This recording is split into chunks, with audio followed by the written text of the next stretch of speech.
Hi everyone, అందరికీ శ్రీరామనవమి శుభాకాంక్షలు. Present భద్రాచలంలో ఉన్నాం.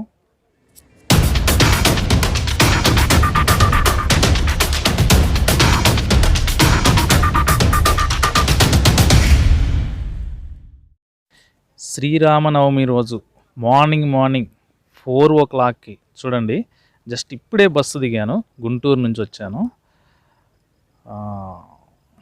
సో ఇదేనండి మన కార్చి. ఇక్కడ నుంచి మనం లోపలికి వెళ్తే దేవస్థానాన్ని చేరుకోవచ్చు. సో ముందుగా లోపలికి వెళ్ళిన తర్వాత రైట్ సైడ్ తీసుకుంటే స్నానఘట్టాలు వస్తాయి. గోదావరి నదిలో స్నానం చేయటం అవి పూర్తి అయినాక టెంపుల్కి వెళ్తున్నారు. సో ఆన్ ద వేలో అక్కడక్కడ ఇలా రామాయణానికి సంబంధించినటువంటి కొన్ని విగ్రహాలు చెక్కడం జరిగింది.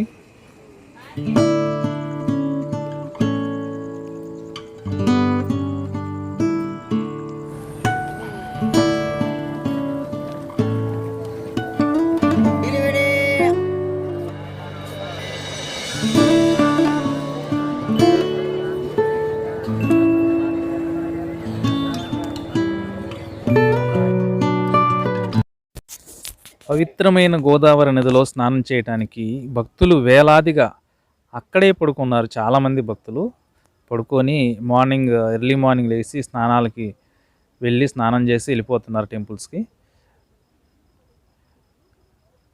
సో ఫుల్ రష్ అయితే ఉంది, క్రౌడ్ అయితే ఎక్కువగానే ఉంది.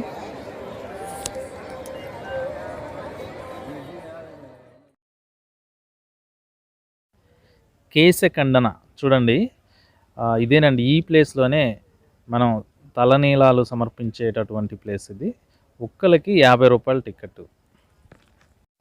ఈ కేశఖండనకి ఇటుపక్కన రైట్ సైడే మనకి ప్రసన్నాంజనేయ స్వామి దేవస్థానం ఉంటుంది. స్నానం చేసినాక జనాలు ఆంజనేయ స్వామి దర్శనం చేసుకొని టెంపుల్కి వెళ్తున్నారు.